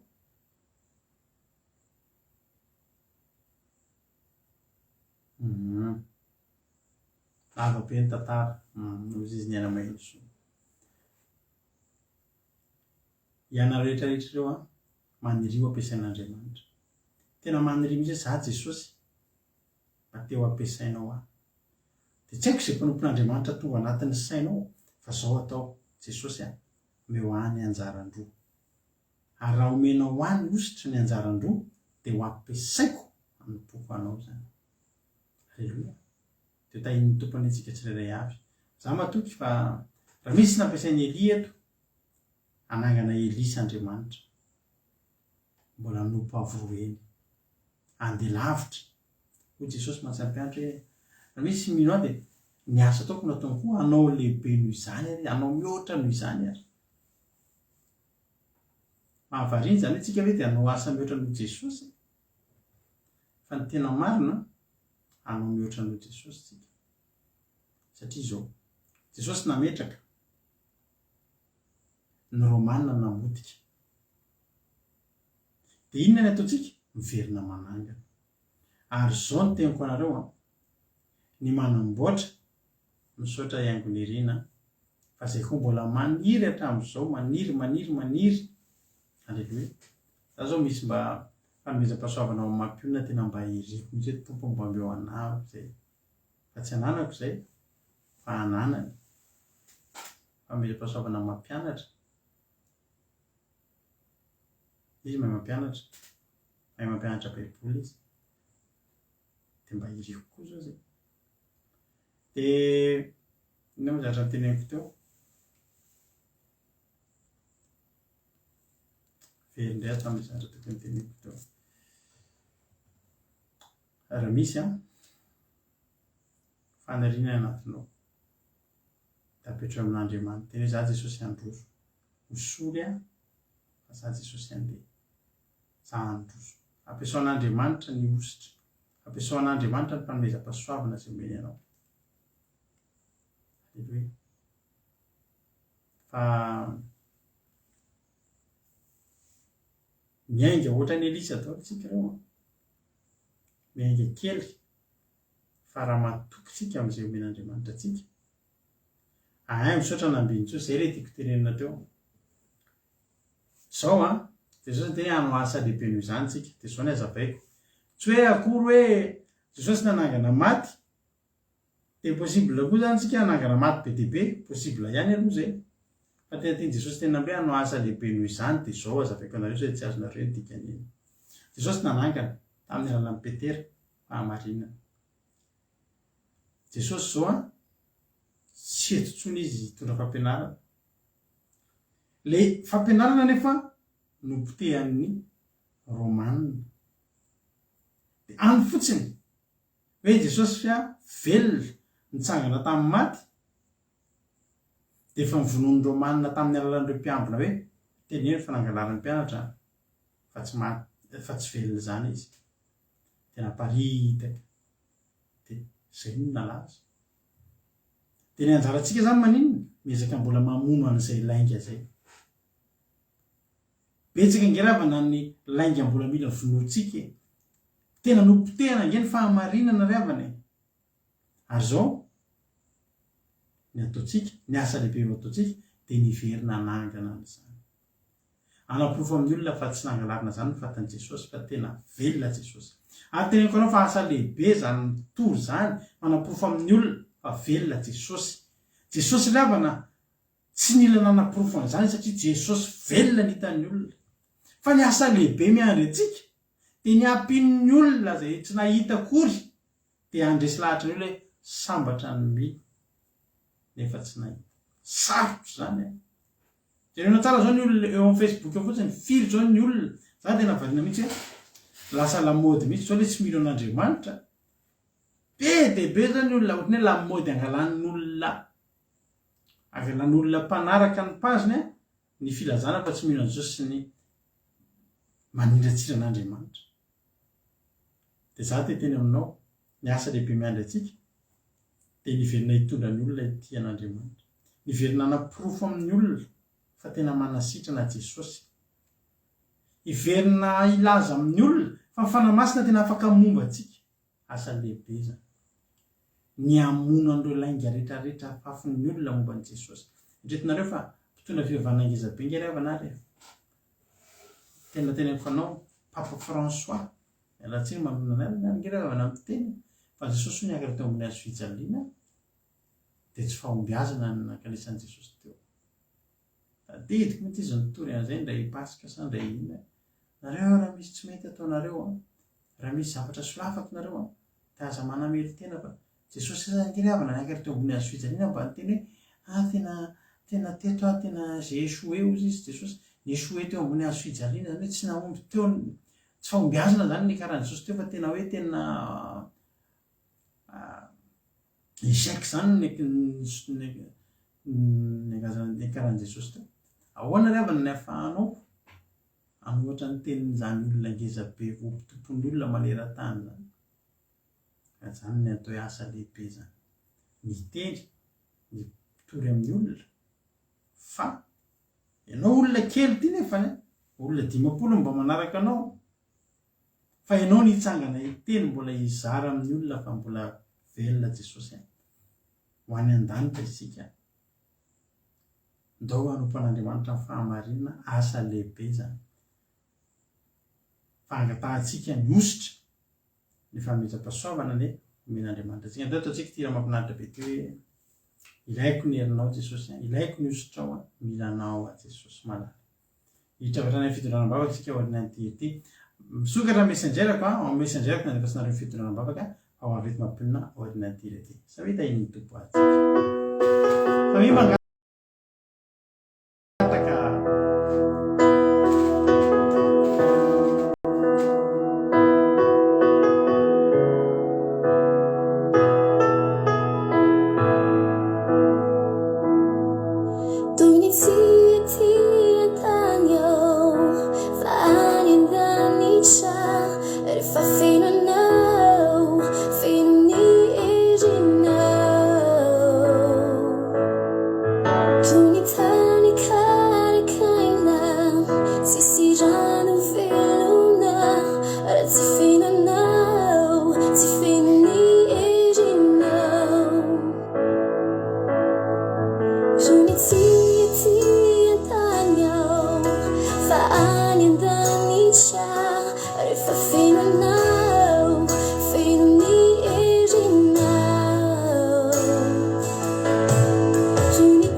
Halleluja. Dia miferina lehibe no ara-panatsika rehetrarehetra indray ao anatin'izao alina mahafinaritra izao ato anatin'ny fandalarana fitondranam-bavaka isika amin'ity androany ity. Dia faly indray tafahoana aminareo androany. Mialohan'ny hitondrantsika am-bavaka ny sujet izay nalefanareo dia ataontsika aloha hivavaka ho an'izany toriteny zany ry havana malala maniry zava-panahy maniry manomboka androany mba ataovy ao anatinao mihitsy izany mety misy amintsika eto tena tsy mbola nanana izany mihitsy hoe mba maniry an'izany zava-panahy zany fa zavatry ny nofony tena be dia be irian'ny olona tsy dia mahataitra ny olona loatra rehefa miteny hoe maniry zava-panahy irio samy miositra izany satria ny olona mety mieritreritra hoe tsy dia mitondra makay izy izany fa izany anefa ny tena fototry ny fahombiazana ary ianao raha te hahomby amin'ny fiainana ry havana malala dia ny ositr'Andriamanitra angatahana zava-panahy angatahana ny ten'Andriamanitra hoe hakatsao aloha ny fanjakan'Andriamanitra sy ny fahamarinana dia hanampy anao ny zavatra rehetra fa izany natao hoe mikatsaka zava-panahy ataovy lehibe ao anatinao mihitsy ny fitadiavanao an'izany dia hitanao fa ilaminao azy ny fiainanao ary eto azy ataonao aleloia dia voninahitra an'Andriamanitra hivavaka tsika amin'izao fotoana izao dia andaontsika hivavaka titran'ilay hira teo ilaiko ny herinao hiran'ny zaka fety ilay hira nandeha teo ho an'ilay nangataka ho an'ilay nanontany hivavaka tsika amin'izao fotoana izao dia tena Jesosy mba hiriko ihany koa izany zava-panahy zany mba manombo ataovy ao anatinao ny etaeta ry havana malala fa hitanao ange fa zava-panahy nge ry havana nirian'ny Elisa zava-panahy nirian'ny Elisa fa azo antoka fa olona tsy nanan-java-mahory izany Elisa zany olona tsy mijaly ary Eli zany dia olona nampiasain'Andriamanitra natany amin'ny tany misy mosary aza izy mbola ninan-kanina izy anao nilaza fa tsy nitahian'Andriamanitra Eli satria nanana ositra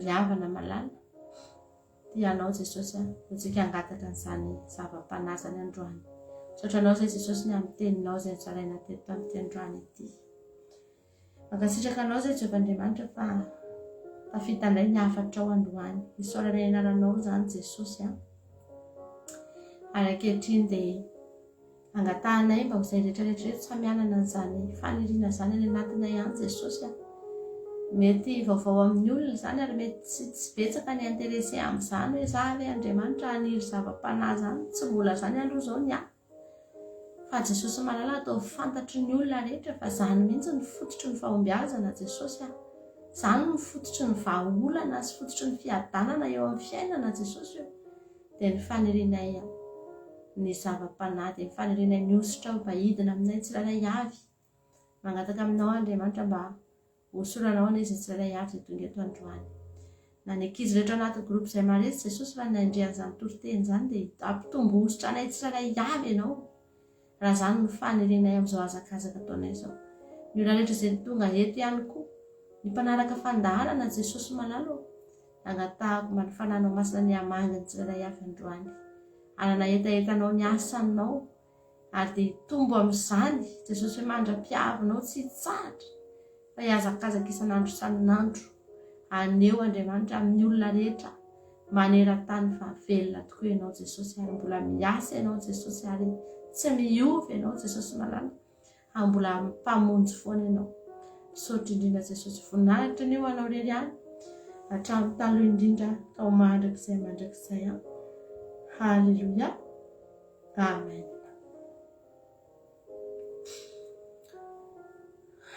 hiditra fitorana vavaka antsika amin'izao fotoana izao manona fahitana ny tompo ny tokantranonareo menakafy tompoko mitombo ozitra hatrany ianareo mangataka vavaka fisaorana noho ny nandaminan'Andriamanitra ny korotana be dia be ny sato anatin'ny fianakaviana dia raha Jesosy fampandresy miaraka aminy halleluja amen fijoroana vavolombelona zany ilay izy fa tsy hoe mangataka vavaka fisaorana fa fijoroana vavolombelona ny ilazana azy rehefa ohatran'izao halleluja mangataka vavaka mba hahita asa tsy miasa sabata amen efa resy lahatra sabata zany ianao mba to mitady asa tsy miasa sabata halleluja mangataka vavaka mba hahita trano manokana na colocation mangataka vavaka mba hiankina mafy amin'Andriamanitra fa tsy amin'olona intsony manomboka eto halleluja amen saotra mankasitraka raha vavamampiona mitombo ozitra ny ianao ka hita fity amin'Andriamanitra mandrakariva halleluja halleluja amen misaotra antsika rehetra ihany koa manaiky miara mitondra mibavaka amiko fetana ny tompo aneo antsika mianakavy. Halleloia, amen, amen. Ao fahitana mibavaka any anao androany. Zany natao hoe maniry zava-panahy zany, katsaka zava-panahy. Manomboka amin'izany engeny avana ny fikatsahana zava-panahy. Manomboka amin'ny hoe mitady asa tsy miasa sabata, satria za te hanao sabata, za te hitandrina ny sandro sabata. Zany natao hoe mitady mikatsaka zava-panahy ry havana malala. Dia ndao entsika vavaka ty rahavavitsika ty fa ho hitanao zany rahavavy akeo daholo zay rehetrarehetra ireo ny ala mitady an'izany hoe asa mitady asa tsy miasa sabata zany fa nahita daholo zay mitady nahoana ianao tsy hahita. Sotranao zay Jesosy malala ny fijoroana vavolombelona zay nataony ty rahavavina ity fa dia nandamina ny korotana rehetra teo amin'ny fiainany tokoa ianao ary zany mijoroany androany.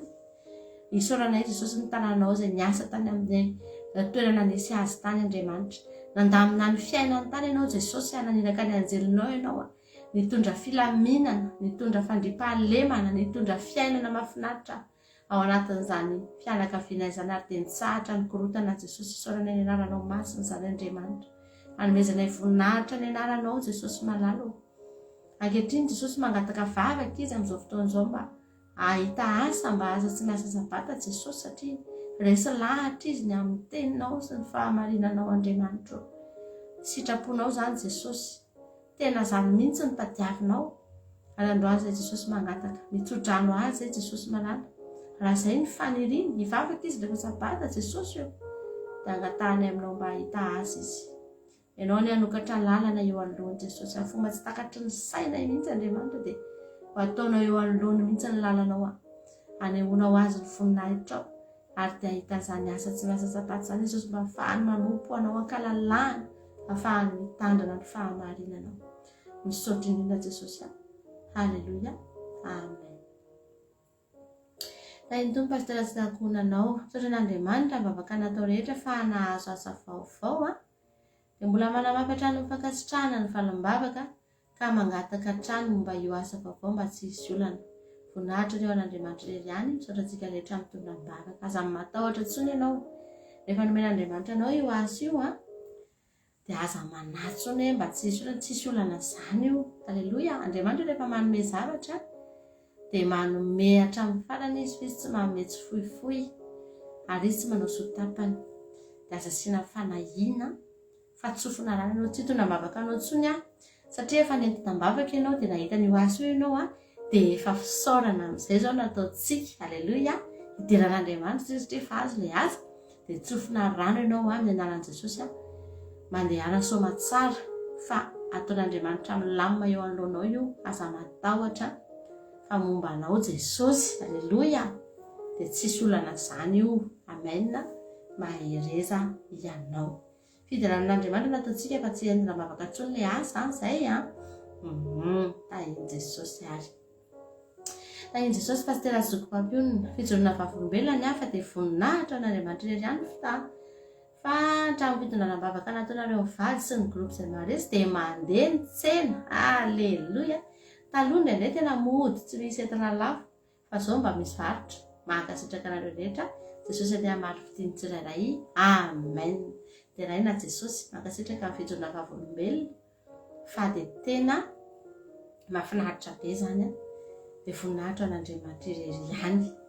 Dia mbola tsofina rano foana ianao andeha foana io. Halleluia. Tsy janona tsony. Lasa ihany tsika manana fedana tompo amin'ny menakavy kely pasitera mivady. Anomboako dia hijoro vavolombelona aho ho fisaorako an'i Jehova sy isika eto amin'ny andramoka izao sy nareo mivady ary izay rehetra niaraka nivavaka tamiko. Mety nambavaka teto nanao analizy dia nivaly dia tsy tsara ny resultat. Nangataka mivavaka teto nivaly androany hariva teo, niantso ilay dokotera, misy amélioration be hoy izy fa mbola mila manao écho ahitan'ilay dokotera izay traitement. Misaotra Jesosy. Dia mbola mangataka vavaka zandry mba ho afaka tanteraka ny soritra-retina. Mankasitraka indrindra ny tondra mibavaka zandry. Voninahitra dia averiko an'Andriamanitra irery ihany ho anao rery Jehova.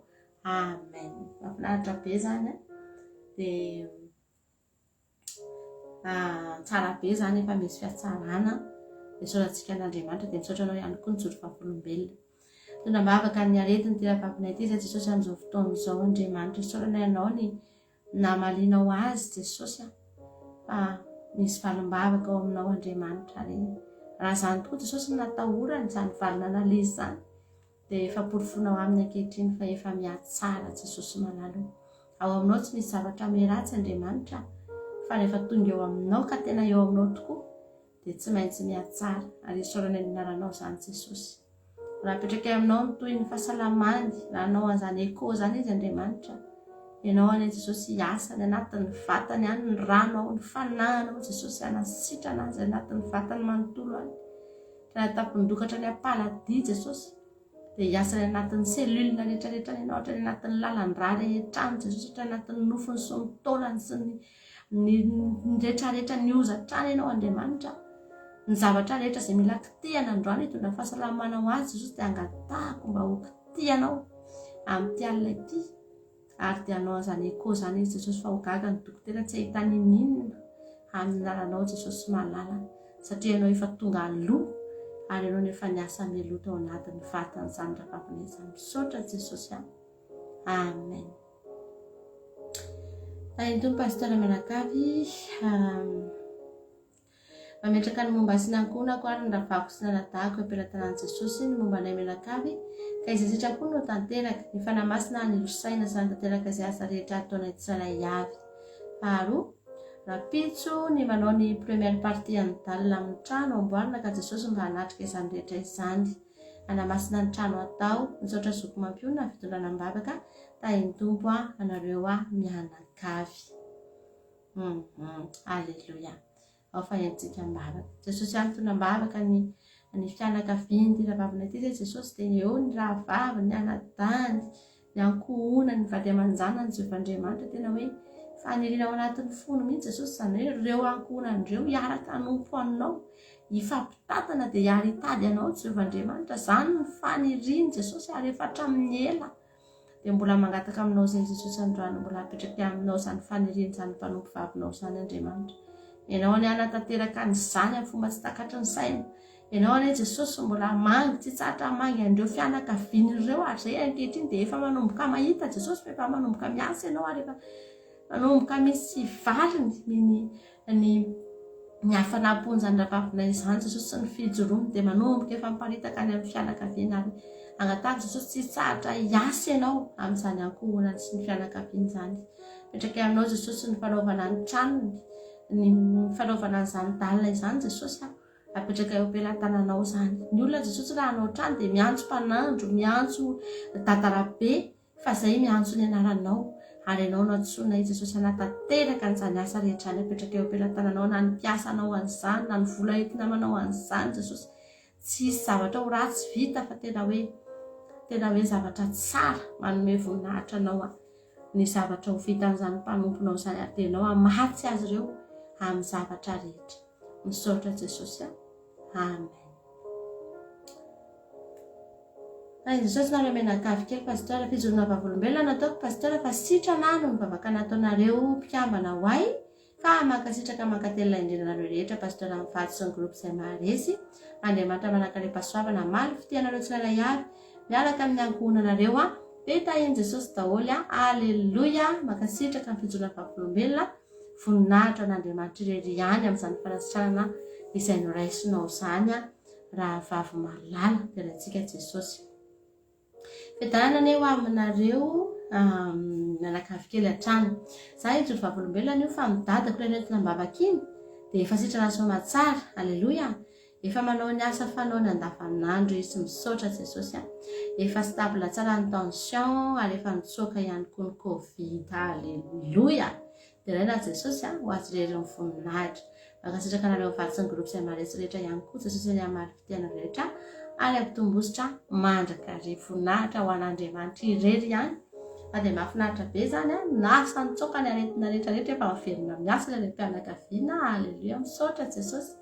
Dia rahantsika Andriamanitra ho azy rery ny voninahitra. Tahiny Jesosy pastora mianakavy dia raina Jesosy tompo amin'ny fanombavaka mahagaga maro be nasehony voninahitra tolotra azy rery ihany amen. dia mangataka vavaka ho an'ny mamako marary fo sy voan'ny goty mba ho sitrana tanteraka izy anehon'ny tompo fanasitrahana mahagaga. Halleluia, amen. Mankasitraka zoko mampionina maneratrana azo karapanondro vahiny vita soratra azo visa normal amin'izao fa tsy maka tsikelikely intsony raha sitrapon'ny tompo. Amen. Mampahetina mbavaka ianao. Matantarao kely ihany ilay valim-bavaka nomeny Jesosy rehefa ohatran'izao. Fa mety hoe lava be koa moa ilay izy dia tsy manina fa rehefa misy fotoana ny matantarao kely ihany rehefa afaka mitantarina hoe inona ilay tena zavatra anitranga mba ahafahantsika mideran'Andriamanitra ihany koa. Ankoatran'ilay fangatahana dia mba sady mijoro vavolombelontsika no mangataka ao anatin'izay. Vavakantsika amin'izao fotoan'izao ho an'ny mamany izay marary fo, voan'ny goty sy ho an'ny taratasiny fizahany zany olona izany. Jesosy mitondra-bavaka ny mamany ireny mpianakaviana mamany ty ravavina ity zay Jesosy izay marary amin'izao fotoan'izao marary fo Jesosy voan'ny goty. Jesosy malalo angatahako mihitsy androany ny fanany fanasitrahana avy aminao Jesosy hitina ho aminy. Famindram-ponao Jesosy anarina zany ireny mpianakaviana izany Jesosy mbola betsaka ny adidiny, betsaka ny zavatra mety mbola tokony ataony Andriamanitra miandry azy ny ankohonany. Androany Andriamanitra tena mangataka mihitsy ny herinao anatanjaka ny sandriny, anatanjaka ny vatany Jesosy. Ny fony Andriamanitra mety efa betsaka ny zavatra nahazo azy dia maratra ny fony, mararo ny fony. Androany Jesosy mangataka anao mba handondonao anatin'izany fony zany ianao ary hibitsika mangina ho aminy ao ianao Jesosy fa mila miditra ao anatin'ny fony ianao dia hitondra fanasitranana ho an'ny tenany manontolo, ho an'ny fiainany manontolo Jesosy angatahako amin'izao fotoan'izao Jesosy malala amin'ity alina ity ihany dia manomboka amin'ny fanomezanao azy toromaso mamy Jesosy izany fanasitranana izany. Ny famindram-ponao ane hidina, ny fanasitrananao ane hidina Jesosy noho ny amin'ity ravavina ity dia ho jerenao manokana izany reniny izany Jesosy malala. Petraka eo am-pelatananao ny fahasalamany jereo ihany koa Jesosy ny vizahany ny visa normal ny zany mba hangatahany Jesosy mba tena hijanona any amin'ny toerana misy azy izy tsy hangataka foana vao azo fa tena tonga dia azo. Apetraka aminao Jesosy ny fahavitan'ny soratra, ny karapanondro, ny zavatra rehetra karakarainao anatin'izany fa fantatra efa lalana misokatra zany Andriamanitra. Lalana misokatra eo anoloany zany ravavina izany mba ahafahany manatanteraka ny zavatra rehetra Jesosy io dia angatahanay aminao ninona taratasy mbola tadiavina anatanterahana an'izany dia ianao hanamora ny zavatra rehetra. Hanokatra ny lalana ianao Jesosy na any amin'ny lalana farany izay tahaka ny tery aza dia hosokafanao hahavita an'izany zavatra izany Jesosy. Ho voninahitra ny anaranao reriany an'izany. Misaotra indrindra Tompo. Halleluia. Amen. Eny ary izay ny fitondranam-bavakantsika androany dia tapitra ny fitondranam-bavakantsika. Hivavakantsika amin'izao fotoan'izao sady hivavaka ho an'ny firenentsika no hivavaka hamarana ny fotoana ihany koa. Misaotra betsaka anao zay Jesosy ny amin'ny fahatanterahany fotoananay androany. Misaotra ny amin'ny teninao izay nozaraina teto Jesosy. Misaotra ny amin'ny fandarana rehetra. Misaotra Jesosy ny amin'ny fitondranam-bavaka ihany koa. Misaotra ny amin'ny reto mpanomponao reto izay nahatra teto hatramin'ny farany.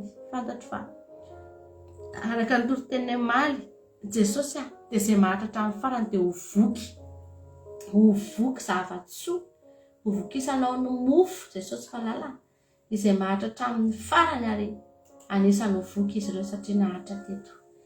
Fantatra Andriamanitra fa tsy hamela azy ireo irery ianao ary hijery izay mety karazana anohanana misy any amin'ny fiainan'izy ireo tsirairay avy any Andriamanitra na tsy nangata-bavaka azy izy ireo dia jereo fenoy ny banga vokiso omeo azy ireo Andriamanitra izay mahasoa azy fa Andriamanitra tsy mba kahidy ianao, Andriamanitra tsy mba sarotiny ianao fa tena manome azy rehetra mitady Jesosy malalo dia jereo izy ireo tsirairay avy amin'ity alina ity any amin'ny toerana misy azy any misy an'izy ireo irery ao anatin'ny tokantranony ao tsy irery izy ireo satria manana anao Jesosy malalo.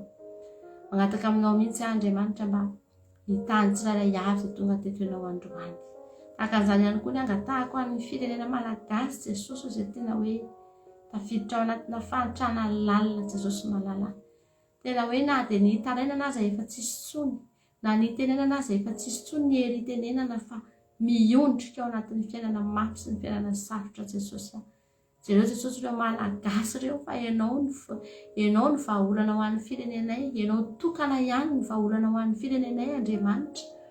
Amisy malagasy o Jesosy tena ory, tena mijaly, dia ataovy fantany fa ianao mbola afaka mamonjy azy, afaka mbola manaisotra ny fahoriana ianao Andriamanitra, fomba tsy takatry ny saina. Mangataka aminao mba hitodihan'ny malagasy aminao Jesosy any, tena hoe mbola afaka anantena masoandro miposaka ihany ny malagasy, na dia efa ao anatin'izao fahoriana lalina zao aza Jesosy malalo, anatina izina tanteraka. Dia mangataka aminao fa ianao mbola fahazavana, ary ianao tsy mbola miova Jesosy, mbola afaka manazava ny firenenay ianao. Misaotra anao ny amin'ny fotoana rehetra teto, misaotra ny amin'ny fijoroana vavolombelona sy ny vavaka rehetra nasandatra teto, misaotra Jesosy ny amin'ny finoan'ireo olona izay nangata-bavaka, misaotra ny amin'ny fahalim-bavaka ihany koa satria izay dia mino fa nangataka izay dia mahazo. Ny voninahitra rehetra niterany aja ny saotra, hatramin'ny taloha indrindrako mandrakizay dia averinay eto tongotrao Jesosy malalo, ho anao rery ihany izany. Halleluja, amen. Niary izay ny fotoanantsika teto androany, dia misaotra antsika rehetra nahatra hatramin'ny farany. Rapitso indraintsika tonga eto, azatia ny fandarana rapitso takariva mahafinaritra amin'ny 3 ora tolakandro, dia ny amin'ny alina ihany koa dia ny fandarana vavaka fiambenana tahaka ny mahazatra antsika. Tsy misy ny fandarana vavaka maraina, samy mahery bonne nuit zay atory, bonne journée zay mbola miasa, bon après-midi zay après-midi, sy maherezy zay mbola miasa sy ny sisa. Dia tahiny Jesosy isika mianakavy. Halleluja, amen.